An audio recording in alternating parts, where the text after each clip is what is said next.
Blog Talk Radio.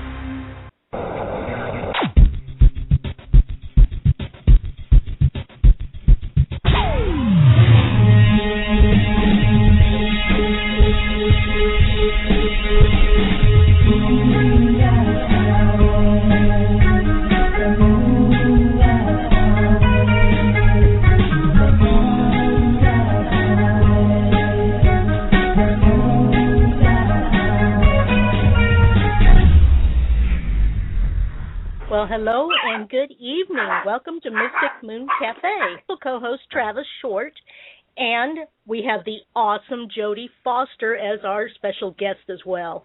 Jodi's the star of Syfy's Paranormal Witness, The Apartment, and an author, TV and radio personality. She's written the book Forgotten Burial, A Cry for Justice from Beyond the Grave, and it has just been picked up by Llewellyn Publishing and will be available February of 2014. I believe it's also now available for pre-ordering, isn't it, Jodi? Yeah, it is, actually. Okay. So you can get it at Amazon, or you can get it at Llewellyn for pre-order. And then it should be on bookshelves and stuff starting in February. Oh, fantastic. I can't wait. Yeah, pretty cool. Mm-hmm. Pretty exciting. Kind of scary, too. Yeah, just a little bit. We're all always just a little bit afraid of that. Oh, golly, how's it going to do? Right? Come on, what you've been through, Jodi, nothing should be scary. Yeah, sure. Right. It's like I live in a haunted house, but yet having a book published is scarier. I can see that completely. Well, it's just because it's weird because I'm like, wow, okay. Now I'm actually putting the information out in the world where everyone can read it.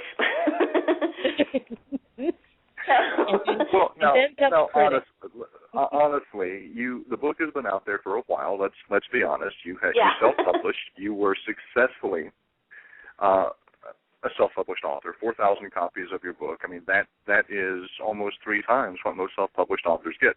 Yes, this is the co-host and also her agent and publicist, but I mean, this is a true success story. I mean, let's be honest. I mean, that's why Llewellyn picked you up. So it's not like people haven't been reading this story already. That is crazy. I know. That's true. I actually self-published my book in 2011, and there was an enormous amount of interest in the story. So, hence getting published with Llewellyn. You're right. But it's a little weird. This story actually now has new content.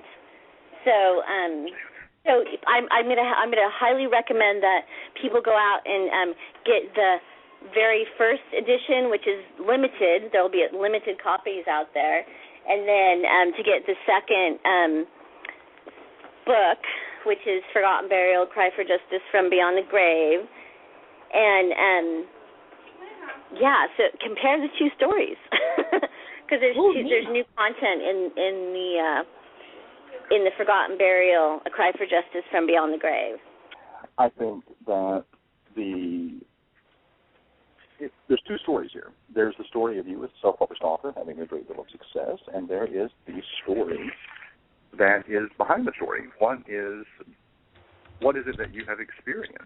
What's been going on in your life? I know Wendy has her angle that she wants to know more about growing up inside the teepee and the hippie culture and things like that. And I have my angle. I want to talk to you a little bit more about your daughter's experience from her perspective. I want to know how it is as a mother who has experienced her own things, but you had to deal with your daughter having her own experiences. Oh, those are some good questions, Travis. Yes, they are. I'm glad he's here. Okay. Well, which ones do you want me to talk about first? You want me to talk about in the TV? Let's do the fun stuff first. Okay. So let's talk about growing up in the hippie mentality and growing up in the teepee. Oh, my gosh. Well, let me just tell you this. I didn't actually grow up in a teepee. I grew up next to a teepee. My mom likes to live in the teepee, but us kids, we did not like to live in the teepee.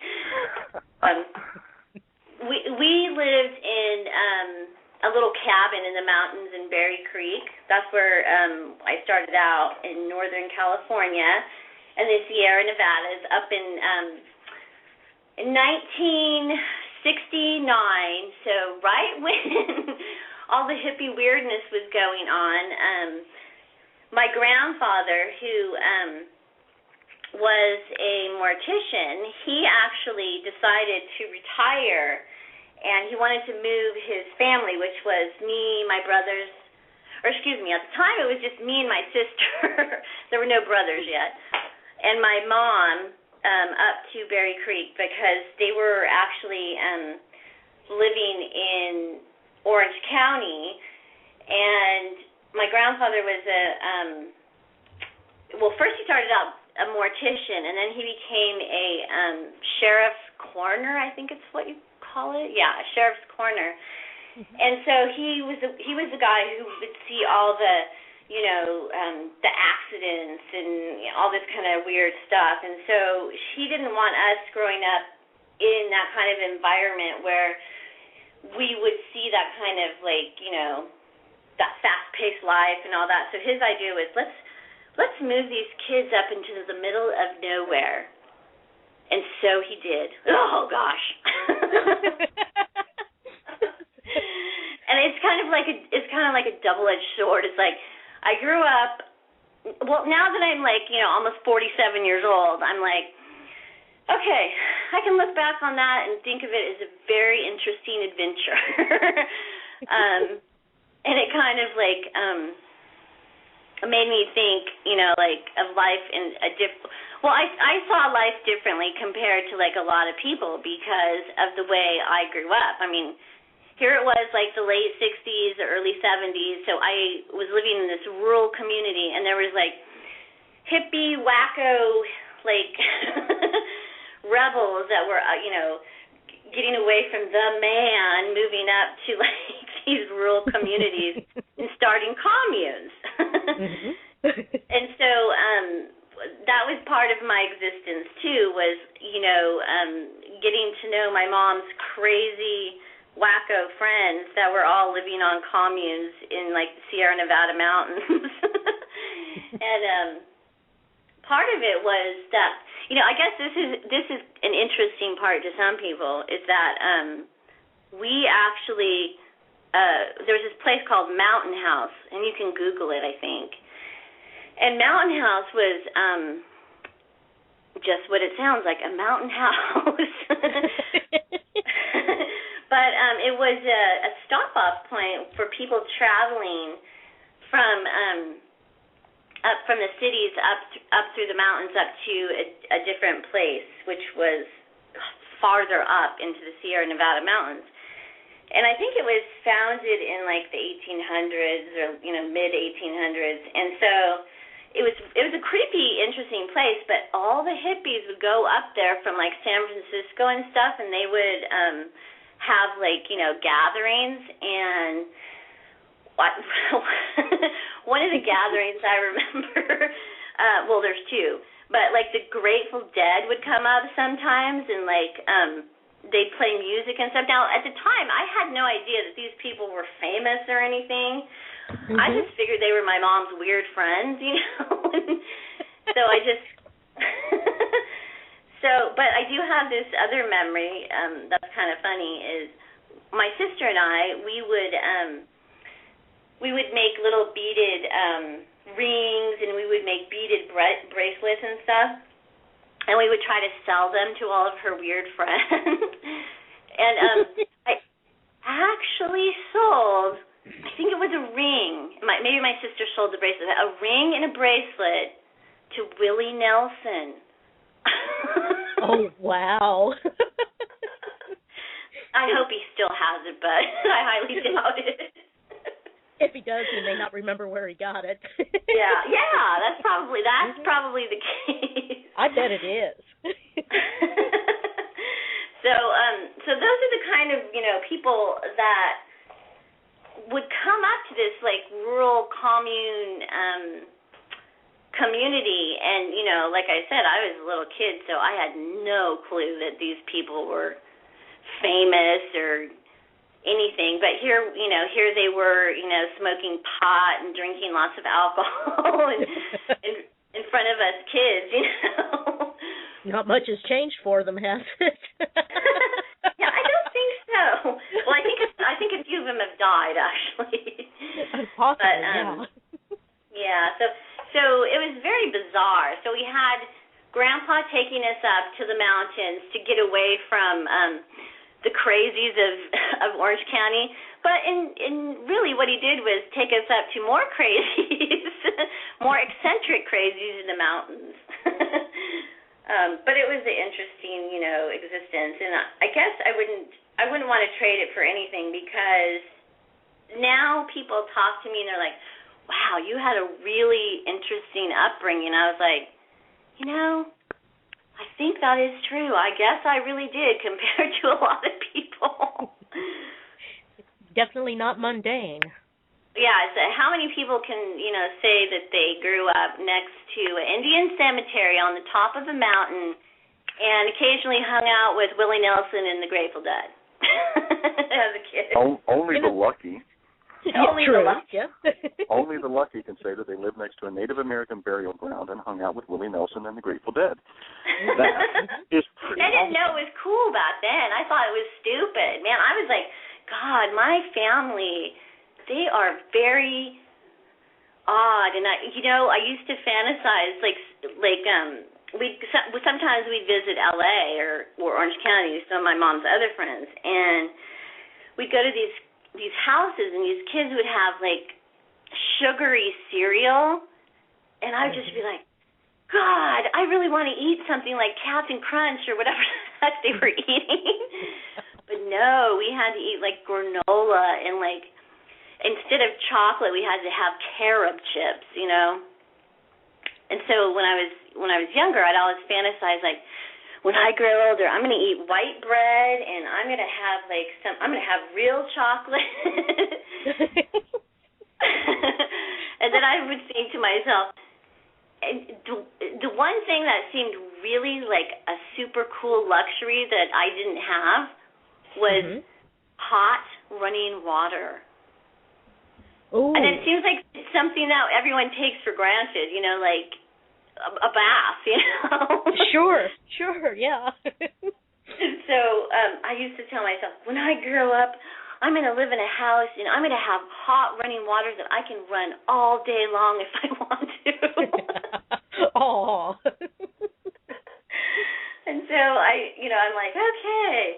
So what an innocent little memory to have, the luxury in my life was thinking I wanted hot running water.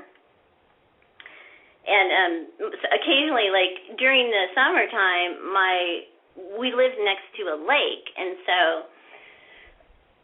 there was the Native American cemetery up the road on Bloomer, and then there was a lake, and so occasionally my mom would take us down to take a bath in the lake, and she'd throw us a bar of soap and say, "Okay, wash up, kids." Oh my gosh. I know. I'm like, today, what kind of house in the prairie is this? Yeah, really. Today they would consider that child abuse. Exactly. No running water, no.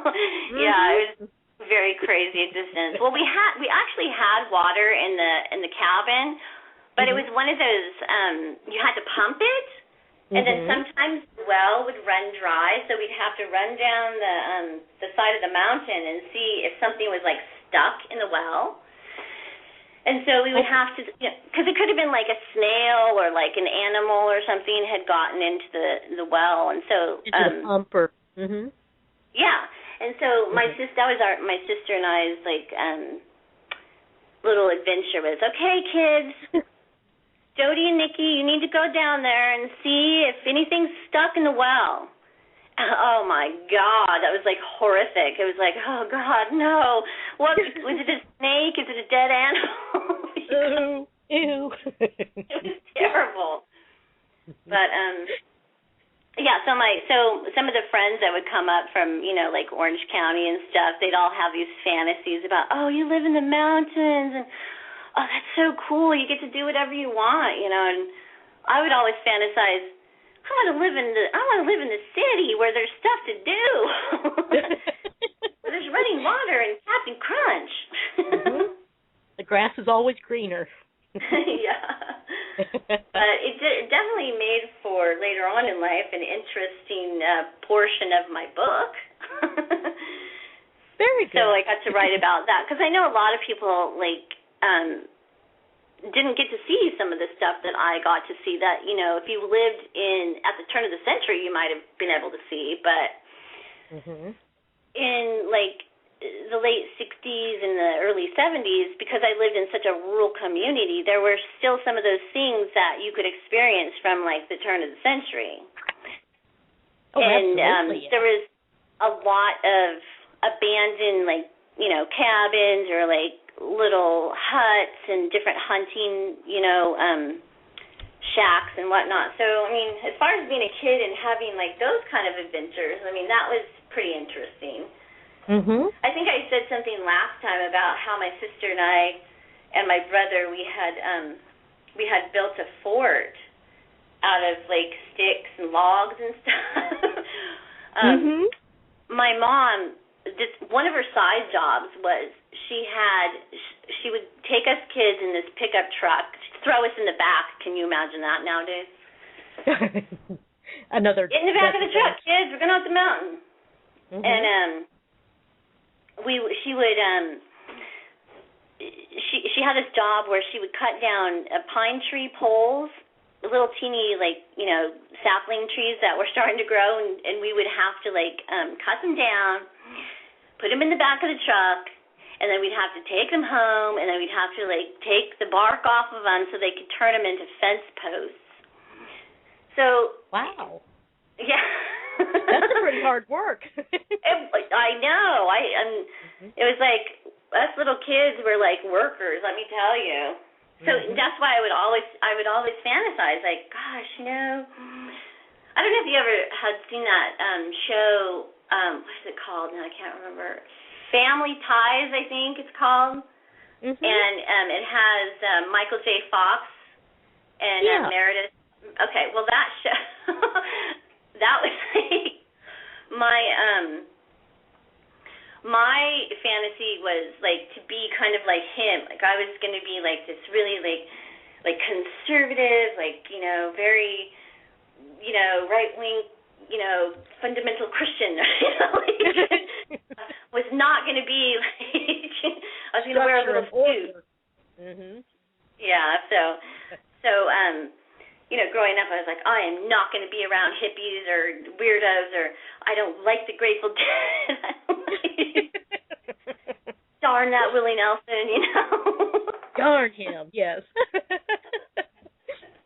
Well, at that point, they weren't very famous, were they? That was pretty much the very beginning, wasn't it? Yeah, no, that's, that was late 60s, early 70s, when I was up there. So, yeah, I don't think they were popular then. Maybe they were. I don't know. But I highly doubt it at that point. I think that was when they were just becoming popular. Right. And so I had, looking back now, it's pretty cool. Wow, I actually got to, give a bracelet and a ring to Willie Nelson. But at the time, all I was thinking was, gosh, I really want a quarter, or maybe it was $1. I don't know. Probably a quarter back then. Yeah, probably. But yeah, and where I lived, there were all sorts of turn of the century, like I said before, little abandoned, cabins and old cemeteries, which I didn't, at the time, realize that these were really cool things. And I think I said on the last show, I had this experience with the Native American cemetery when I was about 9. I was walking to school in the morning with my sister, and it was February, so it was pretty cold, and we lived down the road was 2 miles down a dirt road just for our house, and no kids or anything lived up the hill behind us at all. So in the morning, as we were walking to school, and I really did have to walk in the snow. You know that saying? Mm-hmm. Yep. I had to actually walk uphill in the snow and over the mountain to get to school. But one morning when we were walking to school, I remember getting my sister up and, come on, let's hurry, we got to walk, we got to walk to school, put our jackets on and everything. And we started walking to school down the dirt road and then up over the hillside, and there was an oak tree there. And it was kind of like next to the creek and kind of slightly in the middle of the dirt road to the right. And when I looked up as I was walking, I saw a little boy there, and I saw him kind of behind the tree, and I saw him standing there. And what I found really odd was that he didn't have any clothes on, except for he had something covering his middle a little bit, like it looked like a little cloth or something. Mm-hmm. But I wondered in my own mind, in my kid mind, I was like, oh my gosh, that kid must be freezing. Where is his clothes? What's going on? Why doesn't he have any clothes on? And he was looking at me. He was solid, just like, you or I would be solid. He looked like an actual, kid standing there. And he was, like, motioning to me, like, hey, come over here. Come over here. Mm-hmm. But because he looked kind of out of place and he was, half naked, I looked at my sister and I said, who's that kid? And she's like, what kid? And I go, that kid's standing right there behind the tree. He's waving to us. I don't see a kid. I'm like, Nikki, the kid right there. He has dark hair, kind of short dark hair. Mm-hmm. I go, he's kind of brownish colored. What are you? How come you can't see him? And it scared me at that point. She's like, I don't see him. And so then I remember my heart starting to race and like a lump coming into my throat, like something's wrong here.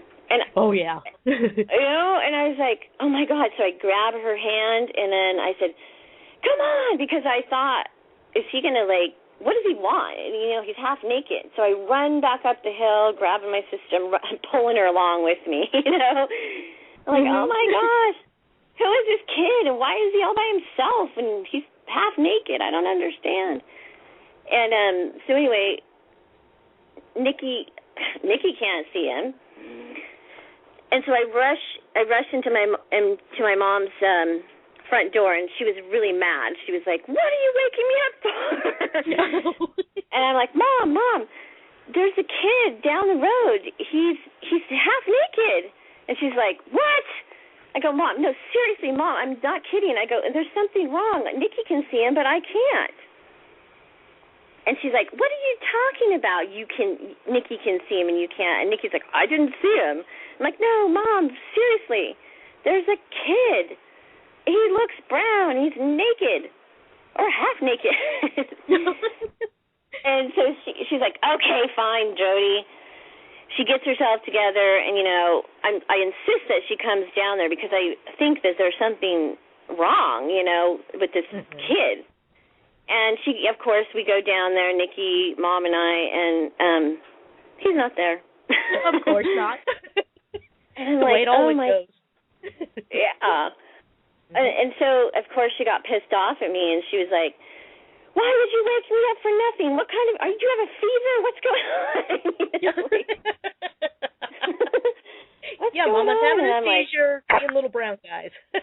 Yeah, exactly. And I'm like, "No, Mom, I swear to God, there was a kid. He was waving towards, like, come here, come here, like something was wrong, maybe." And so I got scolded and, yelled at and told not to wake her up, for something so stupid and silly.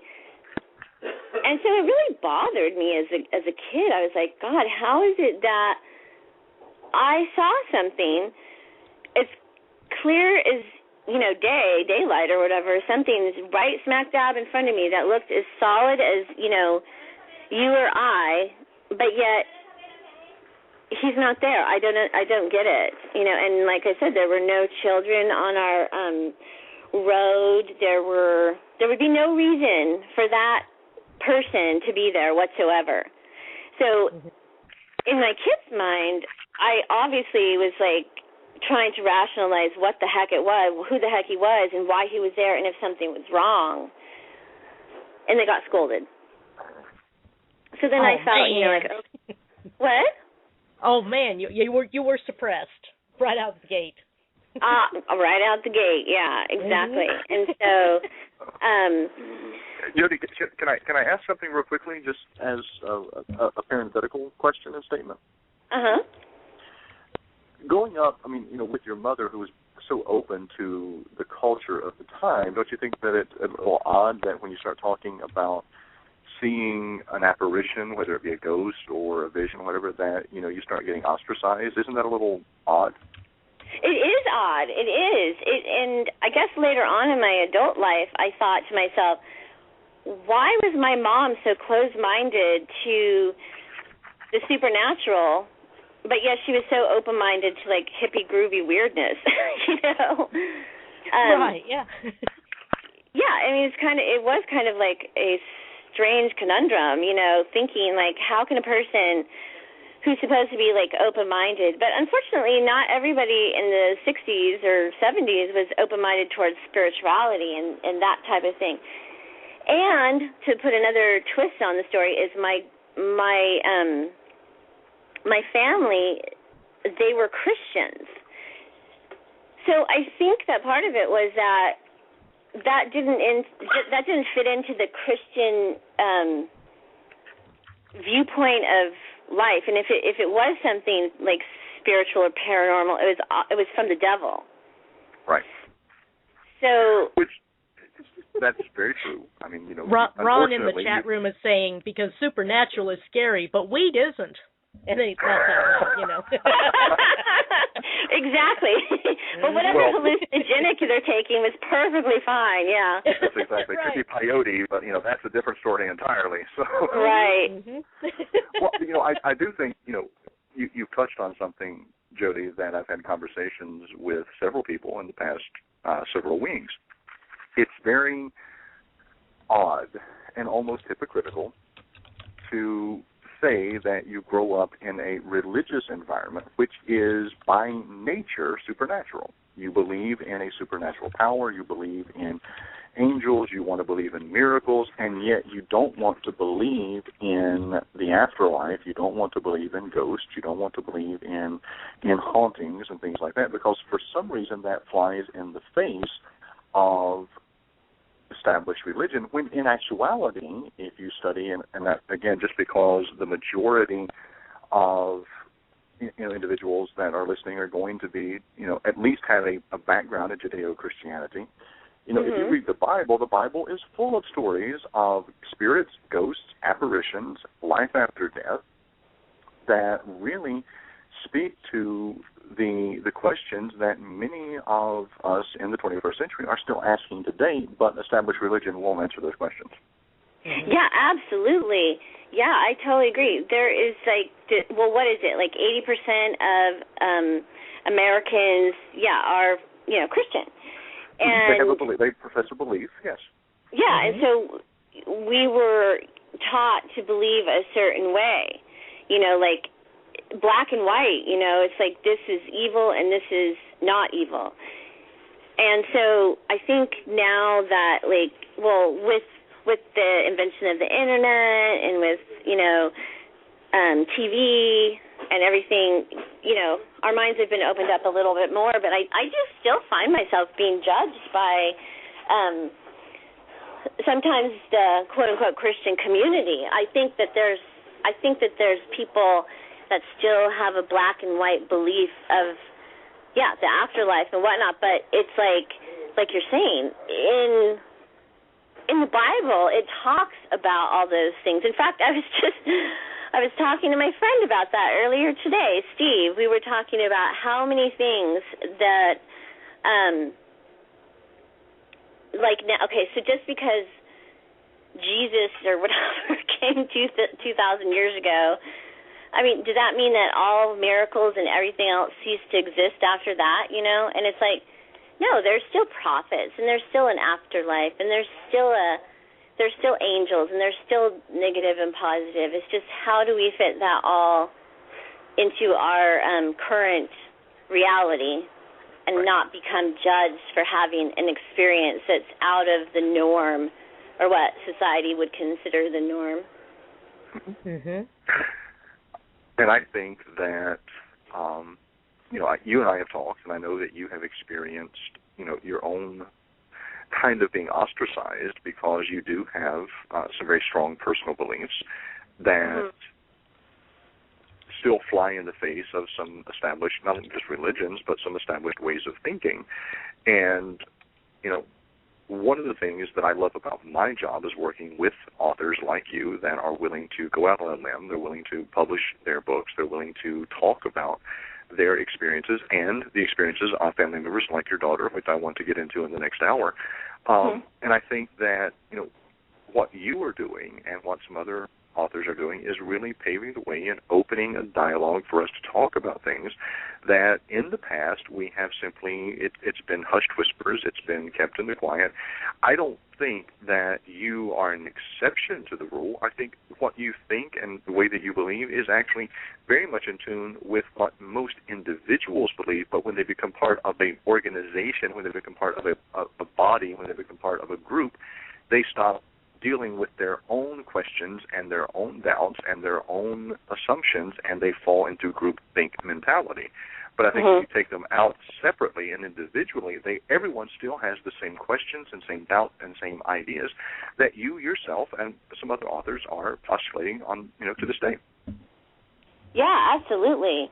Yeah, I totally agree. And I like the idea of now being a pioneer, I guess, and paving the way to have other people be able to know that there are other people in the world that have these experiences and you're not alone. And in fact, on my website, I have a page called You're Not Alone because of what I went through, because of being discriminated against, because of being, hushed by the church and by people that, where I was living in the haunted apartment, I was being, told, okay, don't tell anybody this apartment's haunted and we'll pay for you to move out.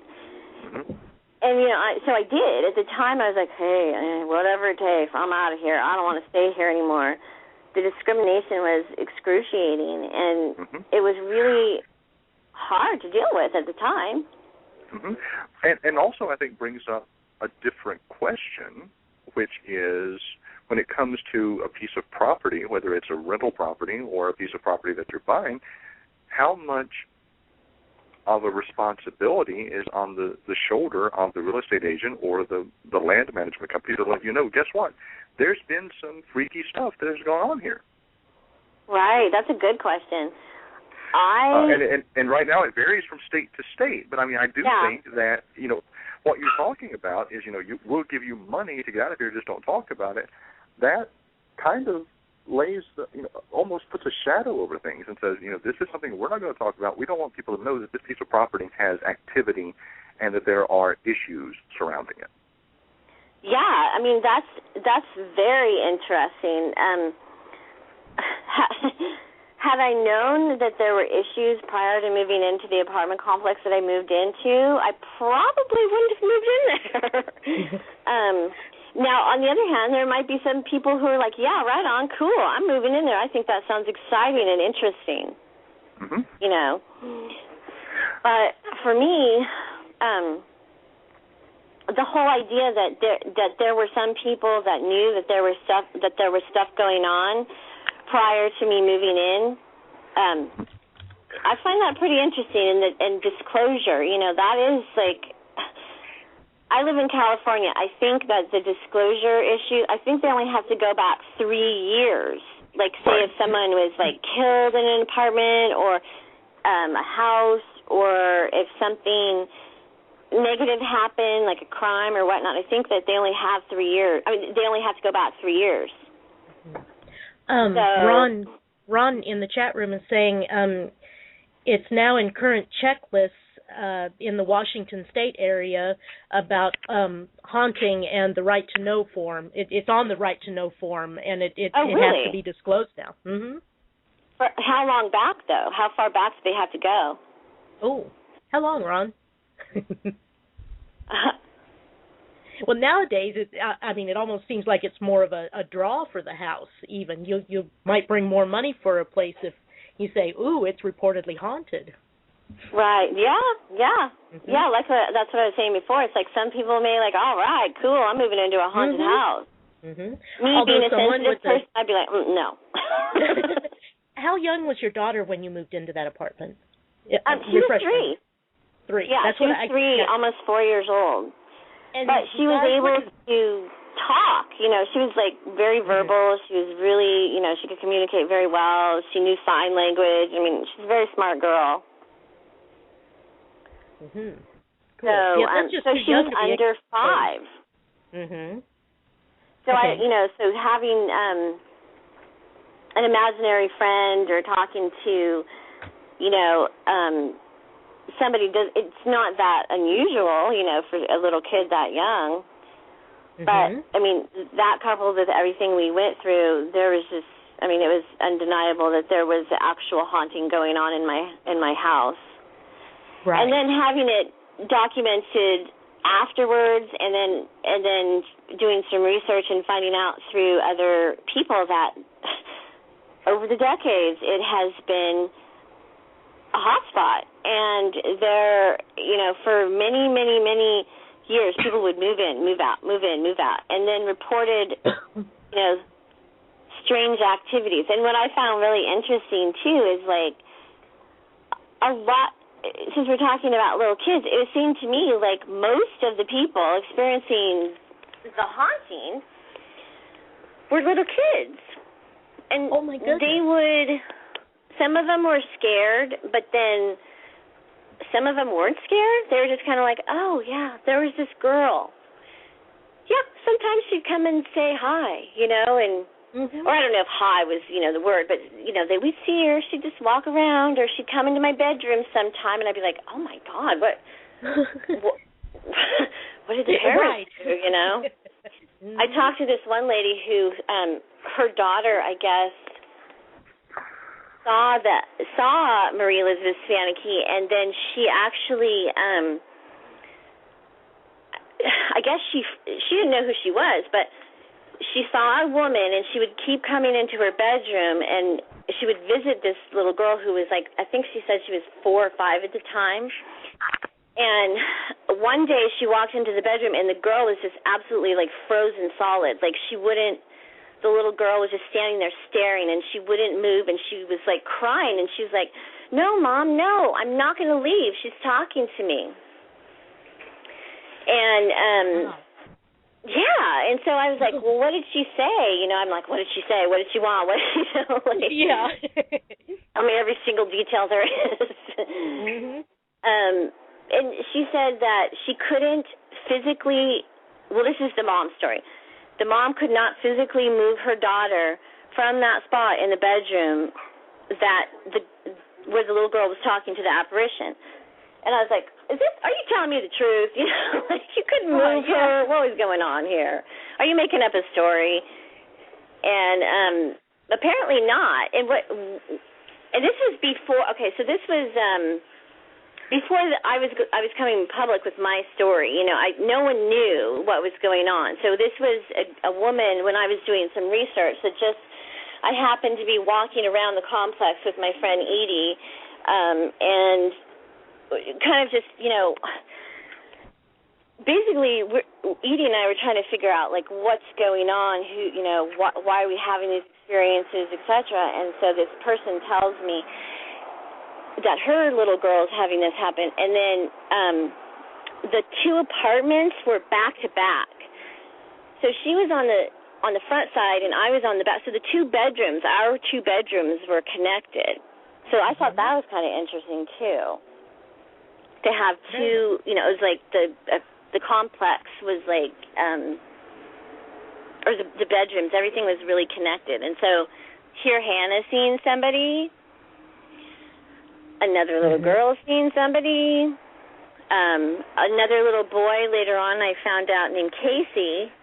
He had lived in that one portion of the complex for, I think, 5 years, and he would not go into the back bedroom by himself, and had a really, really hard time coming forward with information because he was afraid that he was going to get discriminated against, and later on in life. So Casey's actually, let's see, I think he's 20. How old is he? 20-something, like his early 20s. So this happened to him, like back in the late 90s, or no, excuse me, the late 80s, early 90s. Mhm.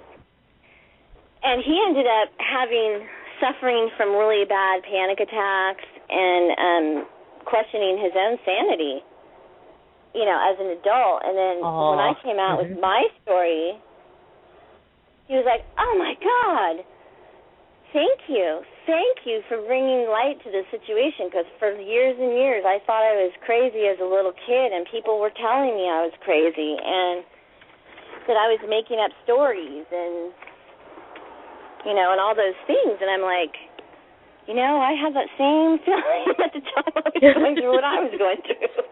Mm-hmm. I thought I was nuts, and some people told me I was nuts, and some people said, "Well, you're just, that doesn't happen, that doesn't exist, you're making this stuff up." Their own fear talking. Mhm. And so I think it's interesting, like, at least with my experience, there's other people over decades that have had this, anomaly going on. So, probably like helps I validate find it interesting. you. Huh? Mm-hmm. It probably helps you validate what you saw and felt and went through. Oh, definitely. I think it helped everybody that was experiencing something paranormal to know that, you're not the only one. You're not the only one. There are other people. And so that makes you feel less scared, less alone, comforted. Whereas, like, back in the day, kind of like what Travis was talking about, people, though that it was the hippie, groovy generation, that stuff still wasn't really talked about. I mean, that stuff was very taboo. I mean, hauntings were very taboo. I don't recall anything or anybody, except for I think when The Exorcist came out in 1976. 1973. 1973. I mean, that was our idea of like a haunting. It was like there was no there's like no point of reference. Area. Right. Mhm. And so the point of reference we had was all negative, all evil, all bad. Whenever something was haunted, it was considered very, very horrible and very, very negative. Where I think the difference between, I definitely think there are those kind of experiences. But I think that there are also experiences that turn out a little bit different. And, like, I'm actually working on my second book, which is called It's a Matter of Perception. Ooh. And I think sometimes when things seem negative, it's not necessarily true. It's not necessarily true that those things are negative. There could be a reason. Maybe there needs to be resolution to something that's going on in current time. Maybe it's just simply the way we're viewing this situation. And so I think I personally have a belief in a higher power. I call that higher power God. Me too. So, and I pray, and I say prayers, and I do meditations and stuff, and I ask for guidance, and I ask for the truth to be known. When I'm, talking, it's like I want the truth. I want justice. I want truth. I want resolution. And so even though things at the time for me and for other people in that apartment complex seemed very strange, it was simply a matter of perception for me, because Hannah wasn't seeing things as being scary. She was seeing things as being normal. Like, oh, there's your friend, Mom. She's not scary. And there were other little kids seeing this person. Not scary, but just as a person. And it does give you pause as an adult and as a parent, because I have two children. My son will be 11 in January. My daughter just turned 9. When they start talking about invisible friends, what are they actually talking about? What are they talking about? Have they befriended something from the other side that is, and again, it's one of those questions: is it malevolent or benevolent? Is this a good spirit or a bad spirit? And I was listening, as you were talking, Jodi, and I had this conversation earlier this week with someone. People who know me know that from a 9-to-5 kind of basis, I do branding and PR and advertising and marketing, and that's what I dabble in. That's my career. I have an interest in the paranormal. I have a few clients that are in the paranormal vein, and from time to time I have conversations about the paranormal realm. And I was talking to someone earlier this week about haunted houses. And the fact of the matter is, all houses, all domiciles, whether it's a house, an apartment, whatever, it absorbs the energy of the people that live there. And when you move into a particular location, you are adopting into your family, into your home, whatever energy has been there, whether it be good or bad energy. But there is a difference between a residual haunting, which is almost like a movie that keeps replaying itself over and over and over again, and an intelligent haunting, which is trying to communicate something.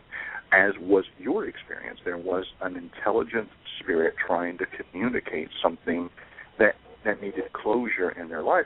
And then again, there's also a third aspect, which is a demonic manifestation, which is there simply to cause havoc and wreak havoc on the family, as was the case with my client Bill Bean and his family. Right. There was nothing that was good about the haunting there in Aaronville, Maryland. This was a demonic manifestation. So you can't look at any particular haunting the same way. And one of my favorite movies, because you brought up movies, The Exorcist and the Amityville and things like that, one of my favorite haunted house movies in the past decade was The Others with Nicole Kidman, because it did tell the story of the haunting from the side of the ghost, and you never get that before. Oh, I haven't seen that one. Interesting. Okay, I'll have to check that one out now. Amazing movie. Definitely. Amazing. I mean, because it does, everything is told from the perspective, huge spoiler alert for people who haven't seen it. Nicole Kidman, her children, the butlers, all of those are ghosts. And they are existing in the spirit realm while there are humans living in the current house. But you don't get the humans until the very end of the movie, and you realize that all along when you've been watching this movie about all of these things happening, it's happening from the real world in the spirit world, not the opposite. It's that's really interesting that you said that, because I just listened to Andrea Perrin. She did an interview about her movie The Conjuring and her books, House of Darkness, House of Light. House of Light. Yeah, and so one of the things she mentioned was that when they walked into the kitchen, they had seen a family having dinner in that same in the dining room, and then they blinked their eyes and boom, this family's gone. So that's pretty interesting. So it's like you're in the same environment, and kind of like what you're saying, Travis, is like, is it a movie going on? Is it energy? Different planes of existence, even, maybe. You're occupying the same space, but not the same time. And it brings a lot of things to question. And that's why I don't think that you can approach any particular, perceived haunting in situation the same way.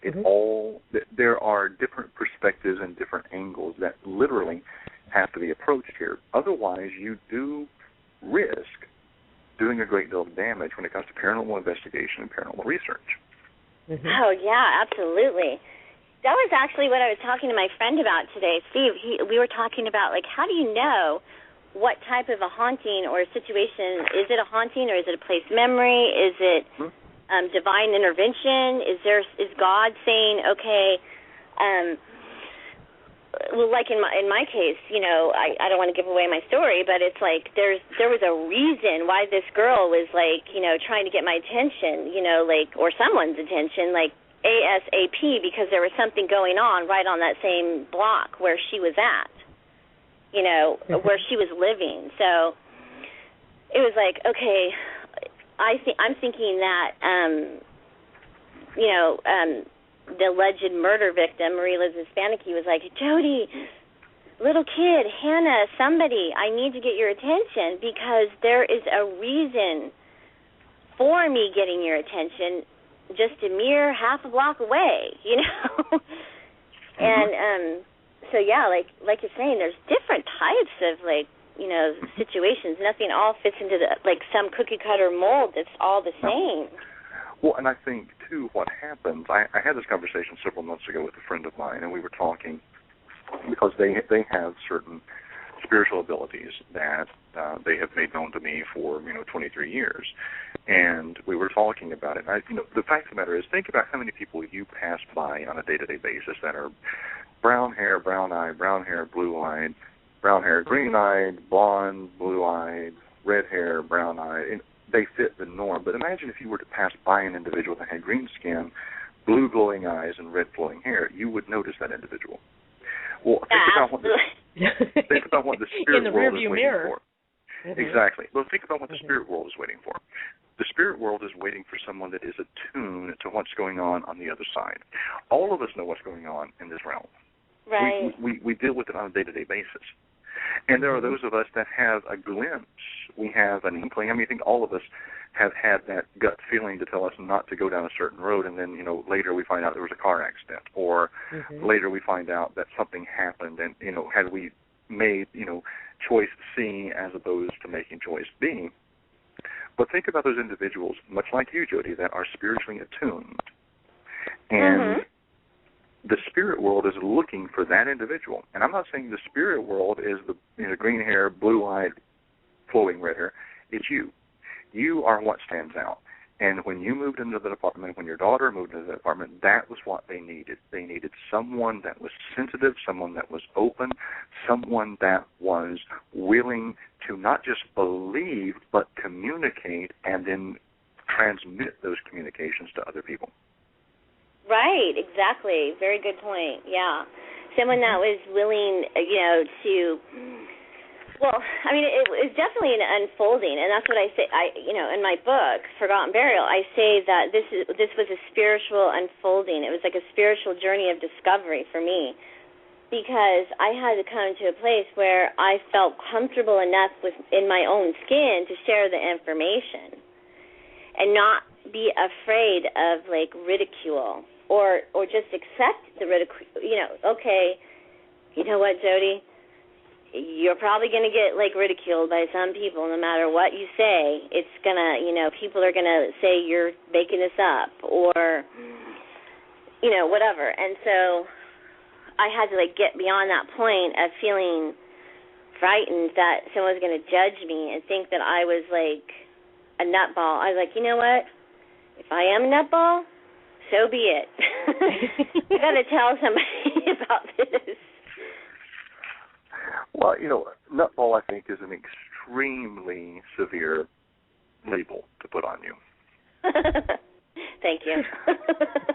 But I do think that they, you know, do you fit outside the norm of society? Yes. However, do I think that the norm of society is screwed up themselves and they wish that they could be you sometimes? Yeah, I do think they do that. Absolutely. Absolutely. Otherwise, we are just we're walking along. You know, I made this quote on a program that I was on a couple of weeks ago. You know, Carl Sagan made an amazing quote, and it was, you know, either we are alone in the universe or we are not. Either way, it is a terrifying thought. Yes. Yeah. And I don't think that is entirely true about, you know, extraterrestrial life. I mean, you know, either there is something beyond what we live 9 to 5, 7 days a week, 365 days a year, for 75 years, 80 years, whatever. Either there's something beyond this or there's not. either way, that is a terrifying, sobering thought to think about that. And individuals like you, Jodi, that have experienced the other side of this life, right, give us hope, give us proof that there is something more.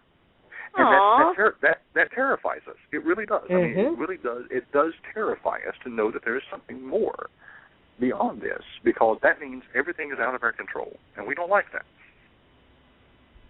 Oh, right. Yeah. Thank you for saying that, because that was actually what I was thinking is, like about my website. People can go, it's jodifoster.net, but I have a page on there because I wanted people to know that there are other people in the world that may have experienced these things and they don't know where to turn, and so therefore they need to know that there are people in the world that have had these experiences and that they'll care for those people as well, and not ridicule and not judge and not make feel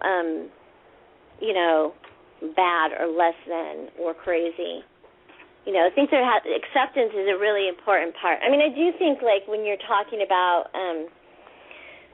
haunted situations or, the paranormal, there definitely has to be protocol involved with, like, determining whether or not something is, like, actually haunted or, Absolutely.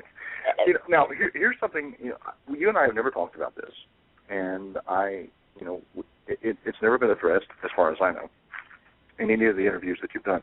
You never called in an investigative team to the apartment, did you? No, I haven't. You simply reacted on what you experienced.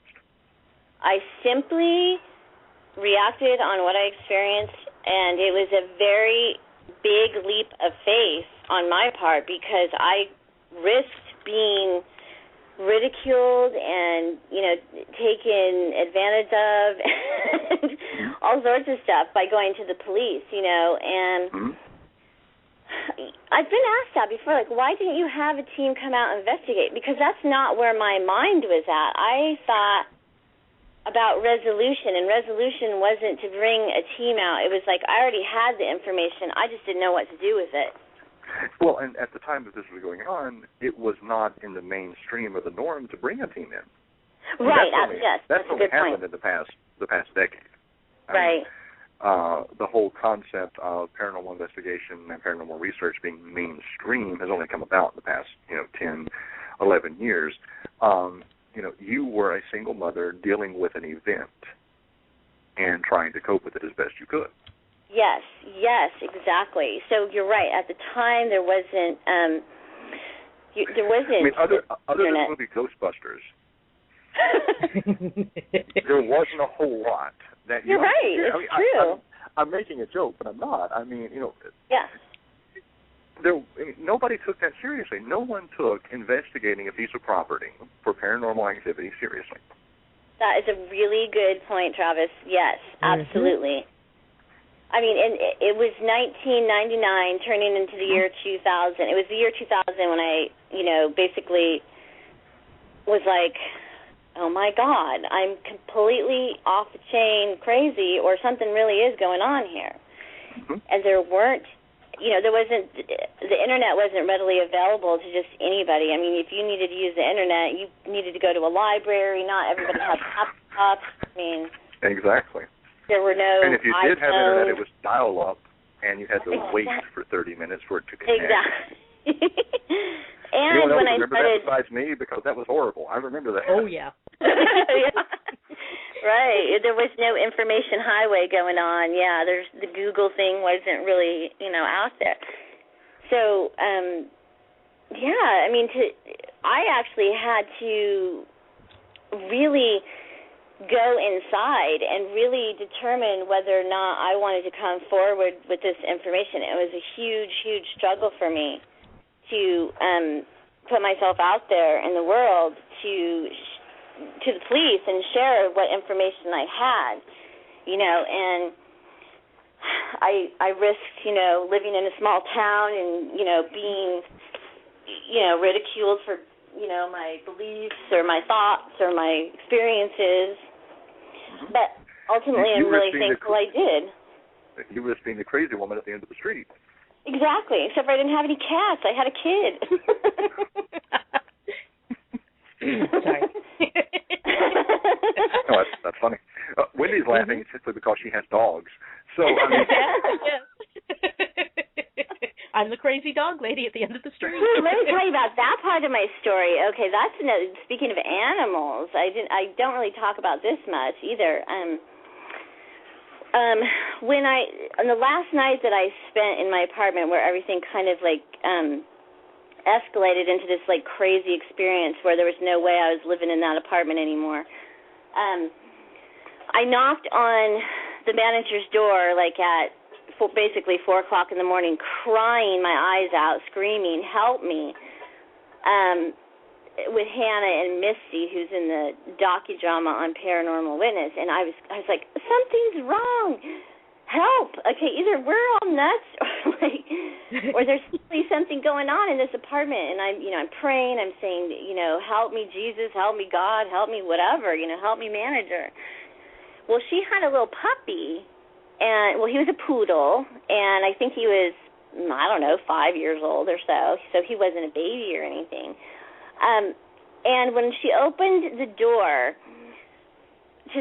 so basically I'm like, "Something's wrong in my apartment." So she's like, "What's going on?" And she's like, "Let me go with you." And so she grabs the poodle, puts the poodle in her arms, and we go over to the apartment. And I'm like, "I'm not going in there."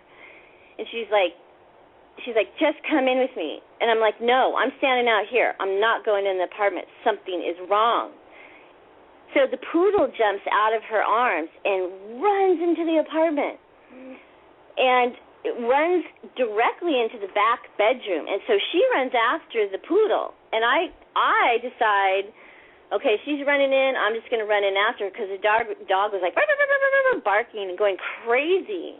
And so we ran to the back bedroom, and I have Hannah on my hip still. I'm holding her. The dog's going crazy, and there was a lamp that had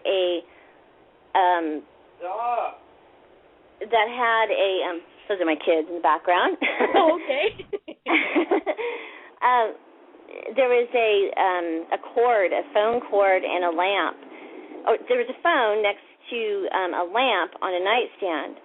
The light was flickering off and on, and the old school phones, had really, really long cords, unlike today, with all the new stuff. Well, this cord was swinging like a jump rope in midair, like it was whoosh, whoosh, whoosh, and the dog was, and I was like, "Oh my God, are we all seeing this? Is this really happening?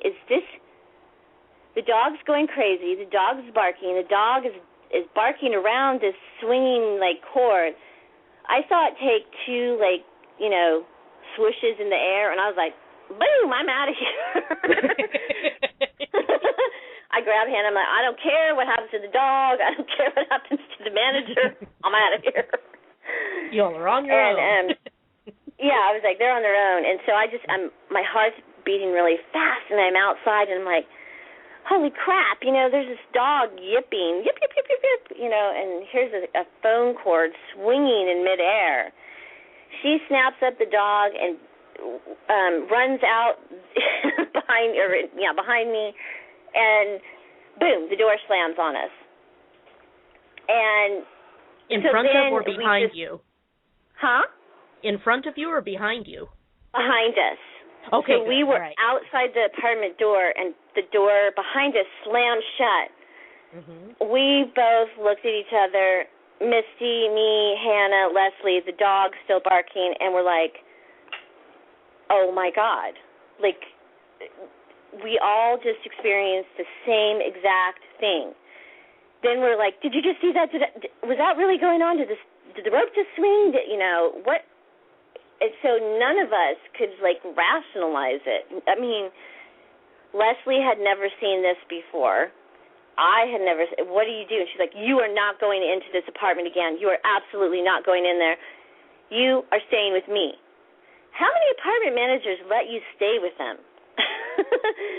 It wasn't like she was my best friend or anything. It wasn't like a family member. She just was like, there is something wrong going on in that apartment. And, of course, kind of like we were talking about before, it ended up us thinking at the time it was evil. You know? Sure. Mm-hmm. The unknown. Thinking, you had no idea. Mm-hmm. No, not at all. You know, and not that something bad happened to us. It was just the unusualness and strange, weird paranormal activity that just threw us for a loop. I mean, it bends every single reality that, you know, when a jump rope is swinging in midair on its own, you know, a phone cord is swinging like a jump rope. And a dog even notices it. So this animal had some sort of 7th, 8th, 9th sense, whatever you want to call it. Right, yeah. No, yipping, like not like wasn't growling, wasn't, you know, angry, wasn't anything, but was just barking. Excited, sensing something just a little beyond its normal. Yeah. Mm-hmm. So animals obviously have that ability as well, maybe more so than us human animals. Right, yes. Animals and children tend to be the most sensitive, and quite frankly, the most honest, because they don't get ostracized or reprimanded over it. Right. Yeah. I mean, they don't have their peers telling them, you didn't see that. I mean, you don't see a dog going, you didn't see what you thought you saw. Right. A dog just reacts. It's instinct. And children are, as we talked earlier, every child has an invisible friend. The problem is when you hear stories like Jodi's and others, you go, okay, well, is it an invisible friend or is it an invisible friend? Is this something that is communicating with them and they are communicating with, and is this something that is either good or bad for the situation? Right. Well, this brings up a couple thoughts for me. Like Andrea Perron's story, The Conjuring, as I listened to her interviews, it's like, I guess her mom had, felt very negative about the scenario going on in their home. But as kids, they kind of got used to it. They were scared, but it's kind of like to them it wasn't as scary.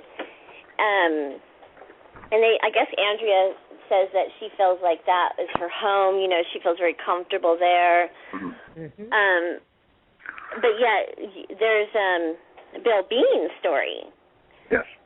Who is it sounds very negative and very just tormenting and very horrible, and it seems like it really twisted the way, he was experiencing something, had a negative twist on it, so it's like, but he was a little kid experiencing negative. Hannah is a little kid. Yeah. Bill, go ahead, Bill went through 10. No, I was going to say Bill went through 10 years of experiencing negativity. Hannah went through her time frame of experiencing what she experienced, and this is what I wanted to get to, because here is the crux of the difference. No one can talk to Bill's parents because Bill's parents are dead. You are the parent.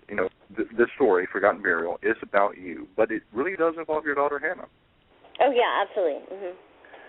So as a mother, as a parent, when you have a child come to you and tell you that they are interacting with and seeing something that you cannot see at the time, number one, as a parent, how do you respond?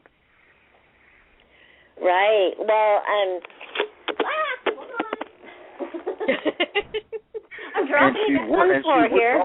She would drop the phone on that question. Oh, man. I dropped the phone. Way to go, Travis. That's funny.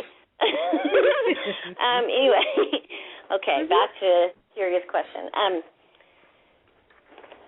Because of the discrimination and the things that I endured as a child, because of the Christian background that I came from, I want people to be very much more sensitive to kids, because Yes, they do have imaginary friends at times, and who's to say that their reality is the same as an adult's reality? Right. And I don't want to make a little kid feel that they're not okay because they have seen something that may not fit into the realm of our adult reality. Mm-hmm. And kids have great imaginations, and they're creative, and I think that's where it's like, well, okay, this is what I believe. I believe that, well, little kids just came from what people would say, quote unquote, is heaven or the other reality. So they're born into this world, and they're very innocent, and they're, that's why I think a lot of times kids, talk about like having a different life or experience or whatever. They're just coming from wherever they're coming from, brand new to this world, and now they're having these experiences, and they're not like, because I remember being a little kid and just thinking that time went on forever. Like, do you remember when you were a little kid and like days seemed like years now? Days were years, and where you lived was the end of the world. There was nothing beyond it, before it. It was there. Exactly. You were an island unto yourself. Right, and you're in your own little imaginary world, and you're playing with your toys, and you're making up, this little animal and this Barbie and, this truck and this leaf that I found and this stick. I mean, it's all very, like, innocent and beautiful and honest and true. And so when a little kid mentions that they see something, like an imaginary friend, I think that you should not discourage that, but like be very empathetic towards what they're saying and listen to them. Listen to who the person is that they're talking about. What does your friend tell you? What does your friend look like? I mean, I think you should, use obviously like the caution, like cautious parent, like, gentle hands, but don't discount what they have to say, because I think little kids may be onto something more so than adults who've blocked all that stuff out. Be very empathetic, be very like open-minded and accepting. Mm-hmm. Okay, can I change my question just a little bit, Jodi? Mm-hmm. At what point did you start realizing that you and your daughter were experiencing similar things? Did I hang up on you guys? Nope, you're still here. No. Okay. My phone just clicked, so. Okay, so when as an adult, I was having a different experience. I was feeling scared. I was feeling negative. I was feeling anxious. I was feeling worried. I was freaking out. I was having dreams about murder and abduction and someone being buried and people from the 70s. Now, right. I wanted to, when Hannah started, I guess the first time that I really realized that something was really going on is after I was experiencing what I did, and Hannah said she saw someone in the mirror behind us while I was like giving her a bath. And so they kind of touched on that on Paranormal Witness. They kind of they kind of showed that a little bit. But that was when I kind of was like, oh, my God. Okay, there's something really going on here. How do I deal with it? My mom dealt with it as when I saw the little Indian boy, it was very, like, negative. And it was like, don't ever talk about that, this isn't, you're making this stuff up, I wanted to make sure that my kid didn't have that same feeling. I wanted to be able to get to the bottom of, like, what the truth was. And if the truth is that she's experiencing it and I'm experiencing it, there's something here. So, the acceptance part of it. Now, had something started to, attack my child negatively,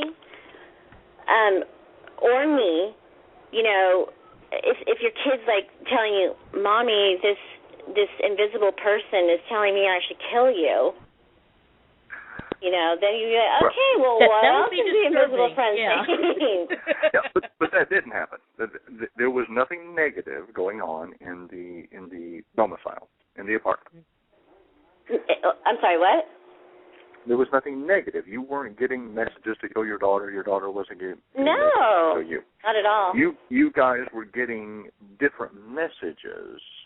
Right. But both messages were actually very, very tame and very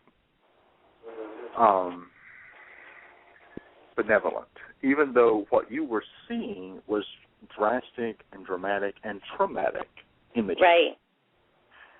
You were getting, so I was seeing... You were getting flashback memories is what you were getting. Exactly. I was getting what had happened to Marie Elizabeth Spanicky. Right. I was being given information in my dreams. I was being shown what had happened. So in all actuality, what happened to me was, like I said earlier, it was kind of like a matter of perception. It was just my feelings at the time were just like, I don't understand this. I'm scared. This is scary. I don't like seeing swinging ropes and lights blasting off on their own or exploding or cupboards coming out. Why is all this happening? But that was something to wake you up. That was to get your attention shaking. Hannah's attention had already been awoken by her invisible friend. Right. And so Hannah's seen an invisible person who she calls My Liz, and she's kissing her on the head, and she's playing with her, and she's playing with her sleep and snore Ernie doll, and she's not having, she's just hanging out with her, just as a person, just as though it were me, and because she was, 3 going on 4, I didn't discourage that. I was like, well, tell Mommy, what are you seeing? And she said, Mommy, she has green eyes, and Hannah knew colors at that point. Well, what color is her hair? I'm waiting for her to say, oh, it's pink, Right. or something like a little kid would say. But instead, she's describing a person with brown hair. I'm like, here's Mom. She has green eyes. Well, what color are my eyes, Hannah? Brown. Well, what color are Edie's eyes? Brown. What color are this girl's eyes? Green. So she was able to give me details, like about her friend. Well, how come her eyes aren't pink? Well, I don't know, Mom. How come her hair's not? Are you sure her hair is not red? No, Mom, she looks just like you. Well, as a person, she was explaining that to me, like, no, Mom, she's a person like you. And I'm like, well, how come I can't see her? I don't know. It's like she didn't know why I couldn't see her. I didn't know either. But it was a little frightening at the time because I was scared about those dreams and what was happening to me. I was frightened for Hannah at the time. But it ultimately turned out that it was really not, she wasn't scared at all. I mean, she was like looking at me like, what the hell's wrong with you? Why are you scared? Like, Mom, why are you scared of a person? Like. Is that her personality now too, kind of? Just very probably low key and practical almost?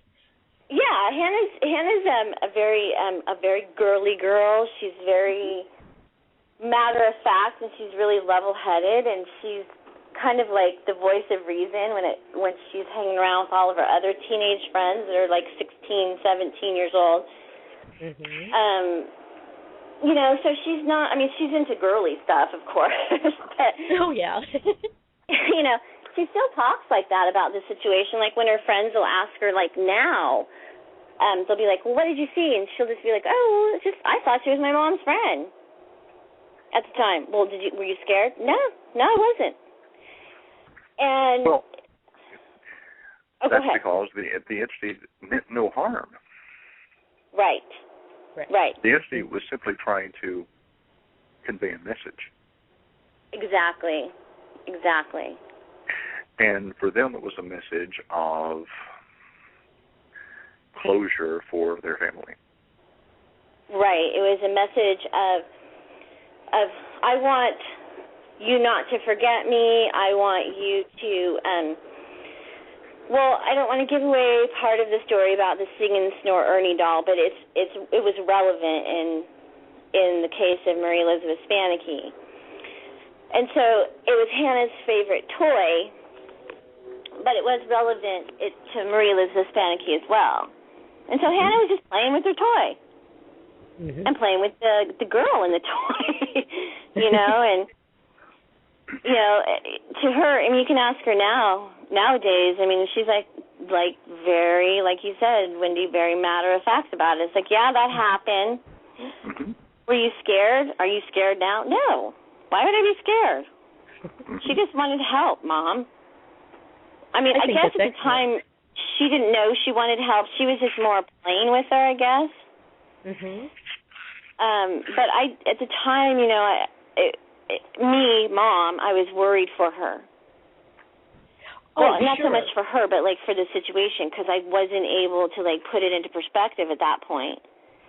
All I knew is we, Misty, Hannah, Edie, whomever else would come into the apartment, would experience paranormal activity that scared the hell out of us. Because you were adults, and that was what you thought the way you thought you should act, probably. Right. Instead of now I would go into a place, not that I want to go into haunted places, because I don't. No, me neither, yeah. This doesn't sound like, I'm not like going out like, let's go ghost hunting and find, a murdered soul. No, that's not what I've ever done. Okay, I'm sorry, I have to interject then. Because you and I have had this conversation, Jodi. Right. How do you view yourself? You don't view yourself as a paranormal investigator. You don't view yourself as a ghost hunter. How do you view yourself? Well, I view myself as an empath. I'm very empathetic and I'm very sensitive, and I do have a gift of discernment, I think. I would consider what I have is I'm very highly sensitive. Like I would consider myself having like the sixth sense or the seventh sense. At times, information does come to me sometimes if someone comes into my life or my space that needs spiritual guidance or help.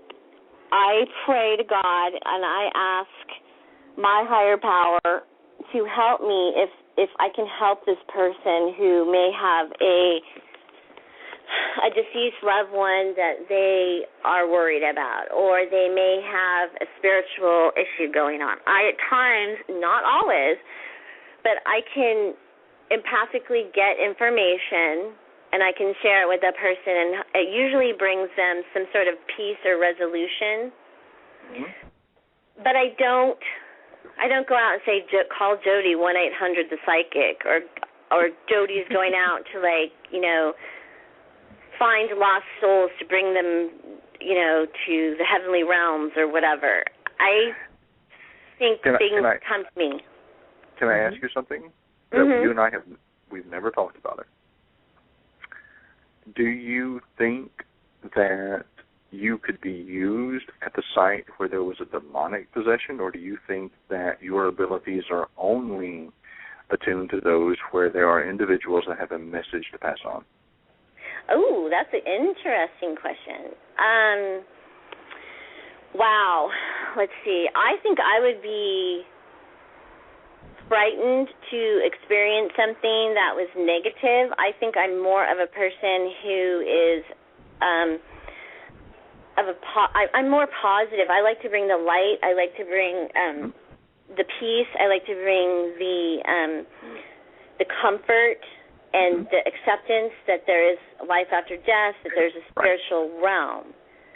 And Wendy, the reason that I asked that question, and I'm sorry if I overstep my bounds, but the reason that I asked that question is because Jodi has gotten several requests to do certain things, and I want her to assert herself at this point and let people know that there are certain things she doesn't do. She does not go ghost hunting. She does not go and try to cleanse a house. She is an empath. When she enters a property, she is able to experience what has gone on there. Right. And she can relay that information, and whatever those people want to do with that, they can hire an exorcist, they can bring in a paranormal research team, they can do whatever they want to do, but Jodi doesn't do that. And I think that it is very important for her and her mental clarity, quite frankly, and stability, for people to know that she does not go out looking for negative or, poltergeist activity or demonic evil. She does not do that. Right. That's a really good point. Thanks for bringing that up, because I have been approached by numerous people to help them with negative energy that's in their space, and I do believe that. This is my belief, is that it takes more than just a person to cleanse a space. Now, I can go into a space and I can say, okay, well, this has happened, this negative energy might be here, or there might have been, a really big, huge fight here with so-and-so. Sometimes names will come to me. Sometimes certain information about a situation will come to me, but I'm not a person that would be able to. I could pray for you and I could direct you. I could almost be like I'm like a referral. I'm a psychic referral, a spiritual referral to what you may need to do. So it's like, for instance, a couple people recently have come to me because they started playing with Ouija boards. And these Ouija boards have opened up things that they don't want to be dealing with anymore. And so because I don't deal with that, I have to be able to know the people that do deal with that to refer these people to a person who can clear that situation. Now, I can give them information, like this one woman came to me and she said, now, what do you see? And I said, well, honestly, I see you've opened up a door, and I'm honest. I'm telling you the truth is that you honestly you're saying you want this space to be cleared, but you really don't. And so you're not letting go of this negative energy. You still want this. You're still very curious about the paranormal spiritual realm, and so therefore you don't want to let go of this negative energy. So even if I have someone come out and I have that person do a clearing for you, or a Native American ritual, for 3 days or something, you're still going to have that energy there because you're calling it in. Oh, very good. So I have that ability to see, and I have that empathic ability to see, kind of like a computer, I guess, or a video, like of things that like come to me. But, if you came to me and say, am I going to win the lottery, I'd be like, I don't know, go buy me a ticket and see if we win, Right, yeah. But I really think that when energy or information comes to me, I will share it with the person that needs it to be shared with. Like, for instance, if someone's passed on loved one, they're really worried, like, oh my God, is Cindy Lou, what is she doing? And if higher power, God, God source wants me to give that information and I get it, to give to that person, I will. But I don't, I don't go out, like Travis said, I don't go searching for, demonic energies. I do not go out searching for lost souls. I think that God puts me in the position to help if I'm needed, if needed.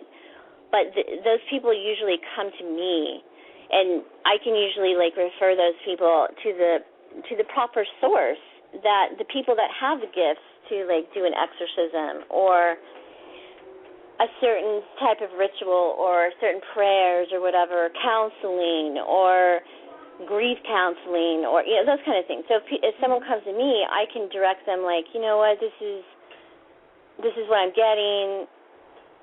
I would like to, refer you to so-and-so. And I would never charge anybody, money to do that kind of thing, because I think that what I have is a gift, and that I'm sharing that gift with certain people when need be. Ron in the chat. That sounds great. Ron in the chat room is he's the reluctant shaman. He had a shocking experience in Gettysburg and was a believer at that point and has really delved into the mystical.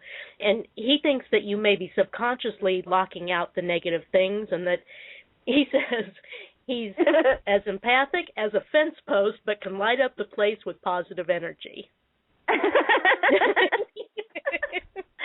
That's me. I try to block out all the negative. I really do. I like to dabble in the light. Oh yeah. I'm right there with positive. you. I like to for instance me, if I was hearing, say if Travis said, would you go into some place that there was negative energy? Okay, my thoughts of negative energy would be this. Okay, what do you need? I tend to believe along the lines of a Native American person, where when you're bringing in energy, whether it be let me try to put this a little bit simpler.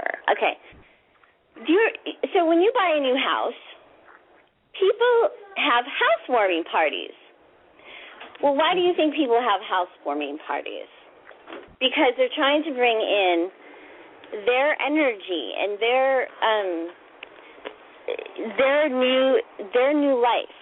Okay, so Native Americans and different tribes did ritual for a reason. And so therefore, if you have a negative energy, the Native Americans, would do a ritual, like a 3-day ritual, where you would be doing things like drumming and saging and praying and wailing and before you all ever entered the house. Clear that space. Really? And Jodi, I'm approaching this from a film historian, because one of the things that I pride myself on is film history, because I love movies. Go back and watch It's a Wonderful Life. Oh yeah. In It's a Wonderful Life, there is a scene when they bless the house. It's not a priest. There's nothing religious about it, but it is a loaf of bread, a bottle of wine, and a shaker of salt. And it is to bless the house for prosperity and for all positivity. Now, by definition, what that is saying is you are blessing it against negativity. Right. Whether you want to get into the religious implications or not, and we can get into the religious implications of wine and bread and salt, and I will do that all night long. But every house, a housewarming is to bring in positive energy, right, to counter negative energy. Absolutely. Because regardless of if you buy a house or if you build a house and a piece of property, guess what? That piece of property holds on to the energy of what was there before. Exactly. So you can buy a new home, build on a new piece of ground, but guess what? You don't know what happened on that piece of real estate. Exactly. That is the whole backstory of the Poltergeist movie. Right. They moved into a subdivision that was built onto the grounds of Indian burial grounds because they chose not to move the remains. They moved the head markers, not the remains. Mm-hmm. Right. So it doesn't matter if you buy a home or if you build a home. You don't know what has stained the ground, and I don't use the word stained in necessarily in a negative way, but in an energy way. You don't know what's happened there. I have a friend and I have actually spent multiple nights in their home. Their home was a single wide trailer in Virginia, but it was experiencing severe paranormal activity. Huh. Okay. Not just. I mean, I stayed there by myself and heard knocks on the bedroom door when there was no one else in the house. I stayed there when items moved themselves. But what got me was when I stayed there, and again, it was a single wide trailer on a piece of property. It was a trailer lot in Virginia. But I stayed there. But I experienced and heard footsteps running on a second or third floor above where I was sleeping. Wow. So was there like an old home there? I don't know, because I've been trying to figure out what actually stood there years before there was a piece of property to put a trailer park. Right. But what you don't understand is that you can move into a piece of property. Now, granted, this individual moved into a piece of property that also had a suicide attached to it, not a year before they moved in. The property had a suicide attached to it? Yeah, a year before this individual moved in. Oh, right. Okay.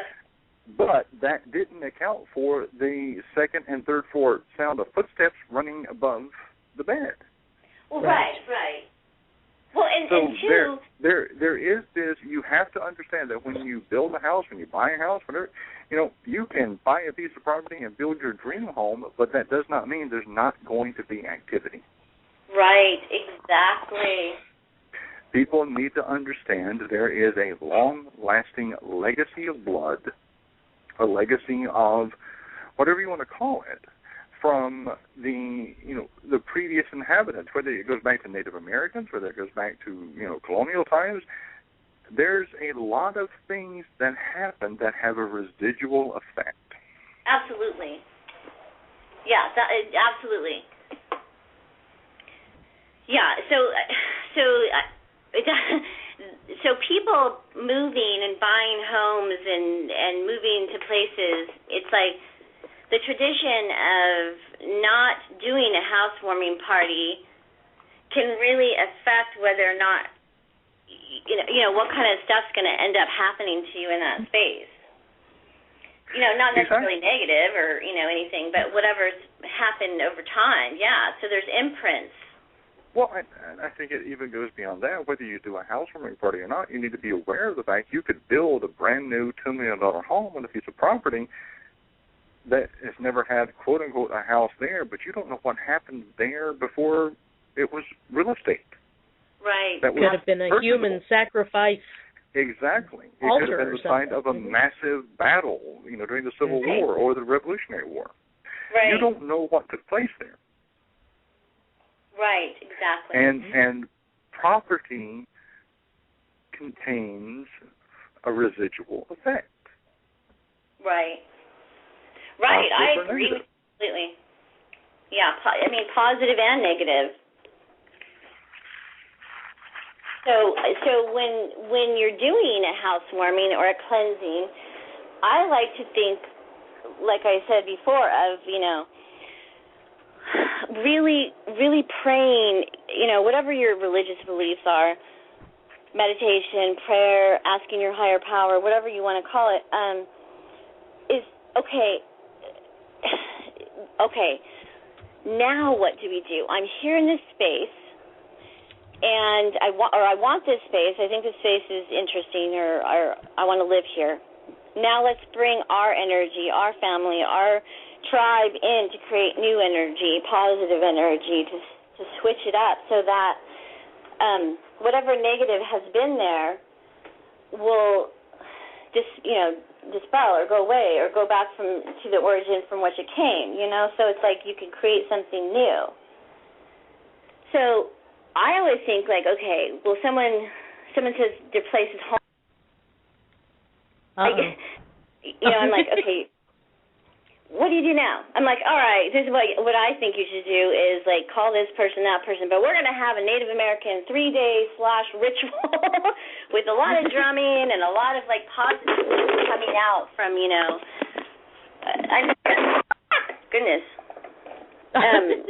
Are you okay? I'm just dropping stuff here. Anyway, it's like to set the intention and to set the tone of living in a new space. And maybe some places like how like people do crops, and so like after a certain period of time, you burn the space where those crops have been, and so then you are able to renourish the ground, and it changes, and now you're moving over here. I think it's the same way with space. It's like haunted houses, etc. I mean, sometimes you just have to. I mean, there's no other way but to like honestly burn the place. And I know that sounds really extreme, but like in some cases, I think that you just have to completely start anew. But you have to have the cleansing element. Absolutely. Fire, water, air. Think about the fact that most homes nowadays are wood. Wood retains a lot of energy. Water is a spiritual conductor, of energy. So there's a lot more to it than just, simply saying, "Oh, well, I want you to come out and see if I have ghosts in my house." Okay, well, okay. You might have some negative energy. Okay, now what? Now what do we do? We've determined that you have, like Travis said, there's a spiritual imprint, or there's an intelligent haunting, or there is, a demonic energy here. Okay, now what do we do? I'm always going, okay, now what? You determined this, now what do we do? Now what's the next step, Like for me, it was coming to terms with the fact that I needed to do something for a murdered girl. And that was to go to the police. I mean, I went as far as I could go with what information I had, what experiences I had to help bring resolution to a murdered girl, whether that be bringing her remains back to her family or just simply creating an awareness again of her being missing and missing with her alleged murder,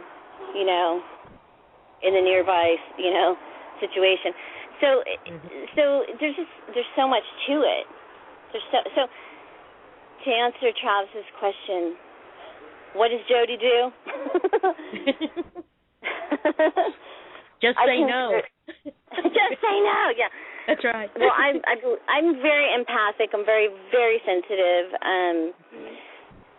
I want to bring positive and I want to bring resolutions, if possible, to people to the best of my abilities because of what I've experienced. It's like just. So do I go out and look for haunted houses? No. Do I want to go out and look for haunted houses? Probably not. Right. If someone comes to me with a situation and needs help and I can help them, will I help them? Absolutely. Now, Jodi, I have two questions as we round out this last hour, and both of them are difficult, and I apologize. I like difficult questions. Question number one. I know that the husband and wife team in this Bemidji incident have been apprehended. Do you think the case is closed? No. Actually, the wife, the man is in prison. The wife has was granted immunity for the cooling scan case. So people have to do a little bit of investigating because the couple is connected to a nationally known case for holding a captive sex slave under their bed for 7 years. Alive. Right. The girl in the box. Right, the girl in the box story. So this couple is also the couple that's allegedly connected to the disappearance of Marie Elizabeth Stanicky. Nothing at this point in time can be made conclusive because, from what I understand from the police, they do have some information, and some of the information that they have was information that I was able to give them. Oh, fantastic. But the case hasn't been brought to trial or anything, and nor has anyone been arrested or convicted of murder as of yet. The story is very multi-layered. There's so much to the story. I mean, it's crazy how detailed the story gets. Which is the case with the American justice system. But my question was, do you feel that the case is closed? No. I don't think it's closed. I think it's just beginning. Do you feel that there is more to the story than even what is relayed in your book? Absolutely. Yeah, absolutely. Very, very much so. Your book, then, is just a snapshot into a greater story that has yet to be unfolded. Absolutely. Yeah, there's much, much more to the story. Mine is, the book Forgotten Burial is just the beginning. It's a snapshot. It's, and I'm writing about the other situations that have come about since Forgotten Burial. Oh, interesting. She's got a lot. I do. She does. My next question is about Hannah, and I am putting both you and Wendy and Hannah on the spot.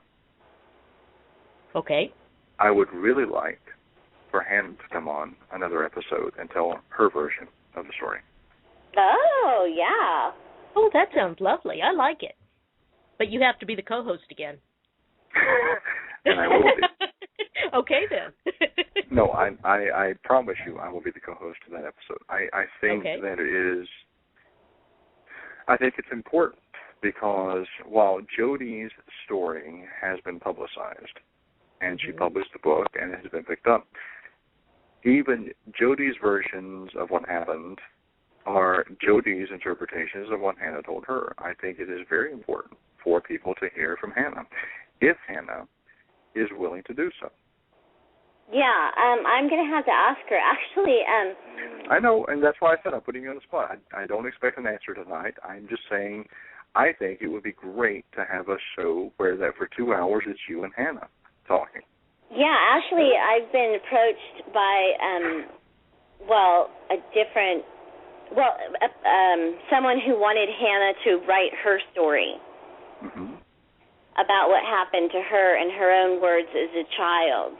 And I talked to Hannah about that. I was like, Hannah, I think it would be really important to explain to other people, like, your experience because of how I handled it with you from your perspective and whatnot. And she was pretty, she's pretty all right with that, but she's a kid, so she's really busy. I agree 100%. Right. I think she needs to. But I think that I think she simply needs to sit down and tell the story. I don't think there needs to be editing and anything like that. I think she needs to tell her story from beginning to end, and I think that we need to get her on this program. And for her, the first time ever to talk about it. And I will be more than happy to come back on as the co-host and ask the questions. Yeah, that'd be cool. Yeah.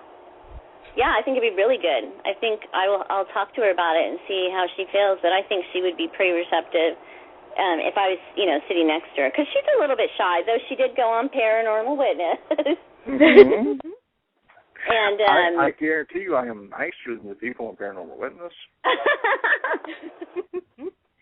I've heard they're rather, scary, actually.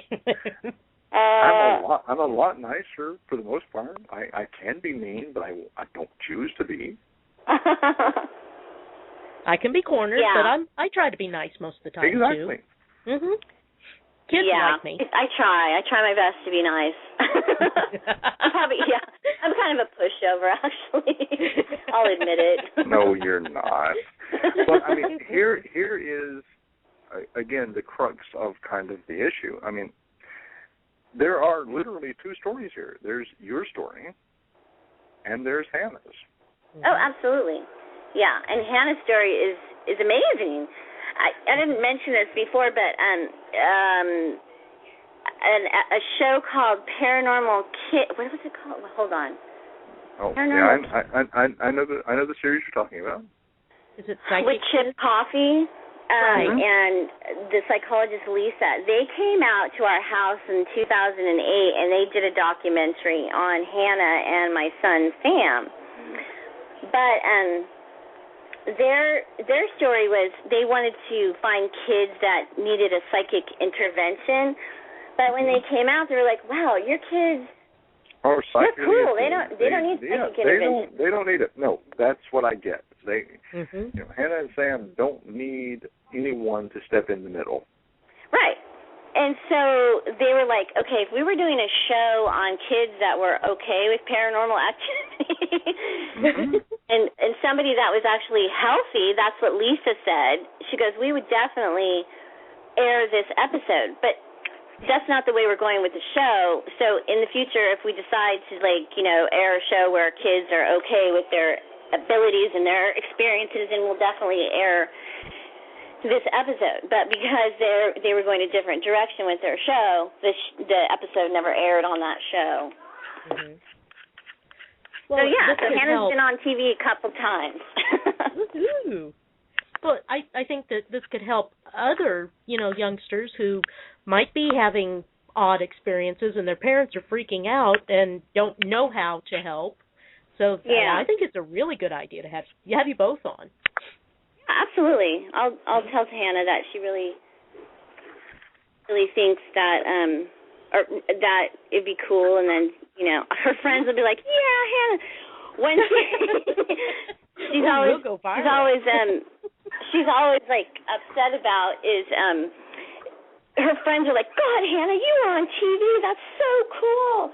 That's so amazing. I wish I could be on TV. And Hannah's like really low key about really it. Don't. She's like, you really don't. Yeah, that was good. That's not my intention. Mm-hmm. Now, can I ask you something from a entirely entertainment standpoint? You have two children, both of them in the mid-teen range. Both of them what? In the mid-teen range. Hannah's 16? Yeah. Yeah, Hannah's almost 16, and Sam is 12. Yeah, okay. He's a tween. Yes.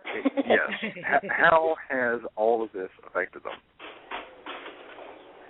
How is it what? How has it affected them? How has it affected them that Mom is now the star of a, sci-fi TV series? She's got a book that's being published. How has this affected them? Wow, that's a good question. My kids are really, really mellow and chilled out. They don't see any of this as a big deal. In fact, Sam was like, Mom, you know what? I just, you're I don't understand why people think this is so scary. As he should. Yep. He's like, Mom, this is not even scary. I don't even understand. It's kind of like, this is normal stuff, Mom. Why would anyone be freaked out about it? So I think that's awesome. Pretty funny. Mm-hmm. It's very healthy. He's really matter-of-fact. No, really... it's extremely healthy. It really is, and that's what I was going to get at. I mean, you've got you've got a daughter that's almost 16. You've got a son that's, pushing 13. Right. They are well-adjusted. Yeah, super good kids. And so what I say to you, coming from someone who's been in this industry for many years, kudos to you because you got some well-adjusted kids. Thank you. Thank you so much. I put a lot of effort into being a mom. Well, that's my main job. Kudos to you for letting them understand that there is more to life than a 9-to-5 Walmart, Costco mentality. What you walk in and see, that's not what's there. Right. There's more to it, but they are okay with that. Mm-hmm. Yeah, totally. My kids. I mean, Well, I don't think I could have, with the mom I had, there was just no way I was growing up like Walmart white bread.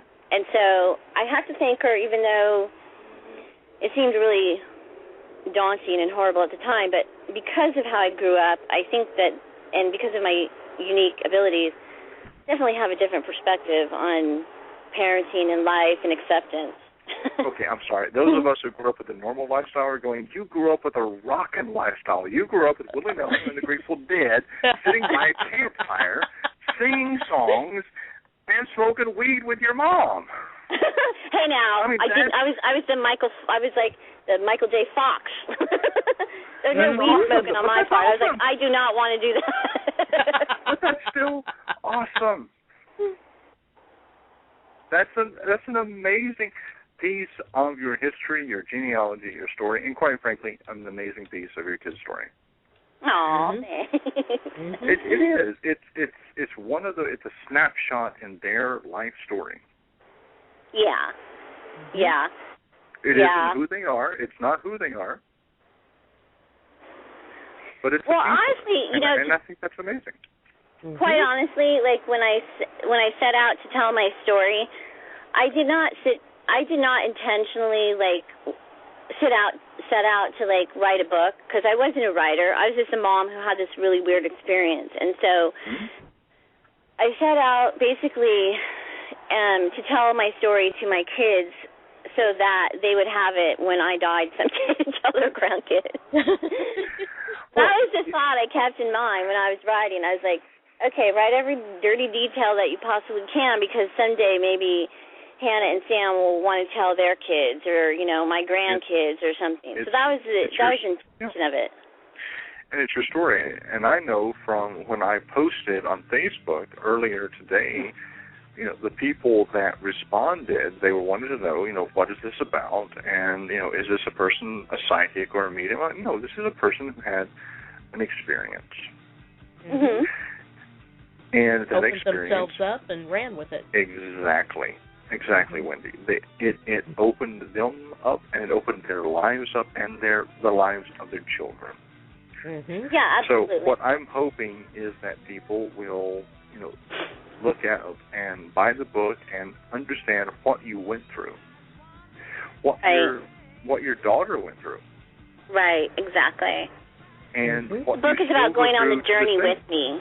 Exactly. It's exactly that. It's about, tagging along and saying, you know what, I want to ride the story to the very end. Right. Mm-hmm. Yeah, and the people that have read the book so far are like, oh my God, are you writing another book? And I'm like, well, yeah, because the story keeps going on and on. Well, you damn well better, because I got to promote it. You need to get a second book out there. I'm like, yeah, actually, the story is not over. Yeah, so there's but this is just book one. I know. Forgotten Burial is just the beginning. There's probably two other books. Well, at least, but book one is the passion. Mm-hmm. It is the impetus. It is what has got you out there telling your story. Right. And your story is not about a haunting. It's not about a haunted house. It's about a family that has a gift. Right.